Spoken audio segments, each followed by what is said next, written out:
All right, the next book I want to talk about on my sci-fi kick is Quantum Radio by A.G. Riddle. And generally, I recommend anything by A.G. Riddle.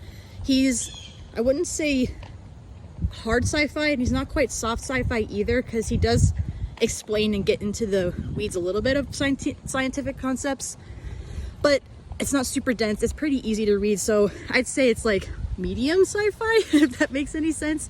Either way, even if you're not a huge hard sci-fi fan, you'll probably still like his books. They're not dense at all. They're pretty easy reads, and the focus is more on like the plot and action and characters.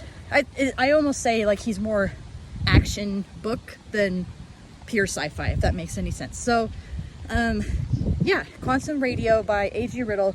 It's about the multiverse. It's about alternate histories. The characters have to go to a different timeline, I guess, and deal with a problem that happens in an alternate history where at a key point in our history things diverted and went very differently. So, and it's on the brink of like, you know, destroying the whole entire world, so they're trying to like basically quote unquote fix the timeline. And so that was a pretty cool aspect. Throughout the book, it did kind of bring up an interesting problem for me, or like a thing I would consider, like every author should consider, and I'm an author if you didn't know. And it's basically about what's the fine line between giving the proper amount of exposition and info dumping. So I think A.G. Riddle tends to go a little too far into the info dumping side, where you just kind of get this long paragraph or multiple paragraphs of explaining something without like a natural break, or it's just kind of like this character launches into this speech about how something works, or like how something, you know, a historical event, and it's kind of like reading a textbook. So you might have noticed this in other genres. Info dumping can be a thing, and sometimes it's kind of hard to read, or just like it takes you out of the story.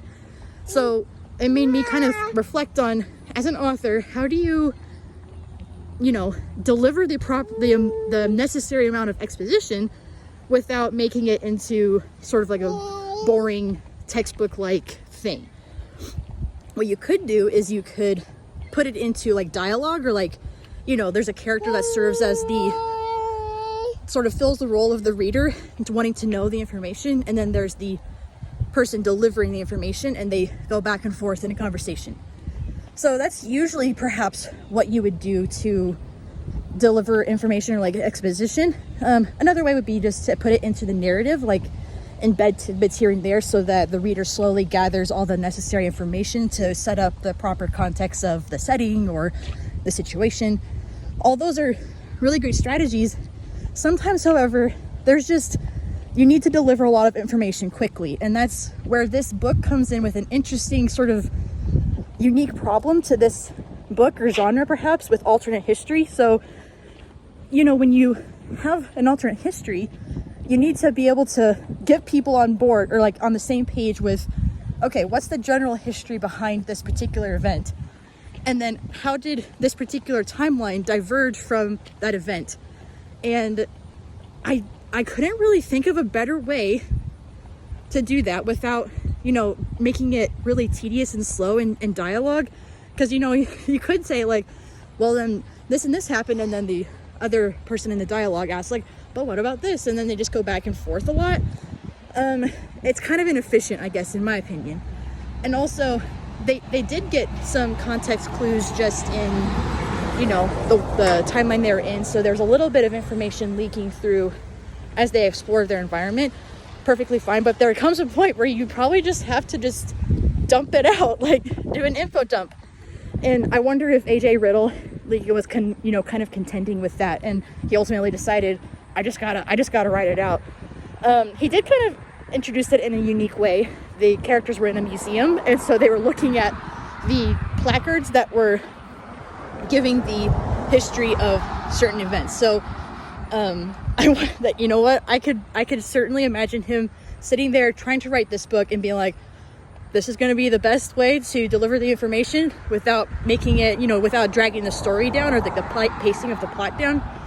So you know what, I was able to forgive him for doing some info dumping, even though it did kind of break my immersion a little bit every once in a while. Overall, I didn't feel like he was dragging the story down too much with it. It just, every once in a while, at certain points, it did break my immersion. I had to be like, okay, so there's this long paragraph of describing the history, whatever, it's fine.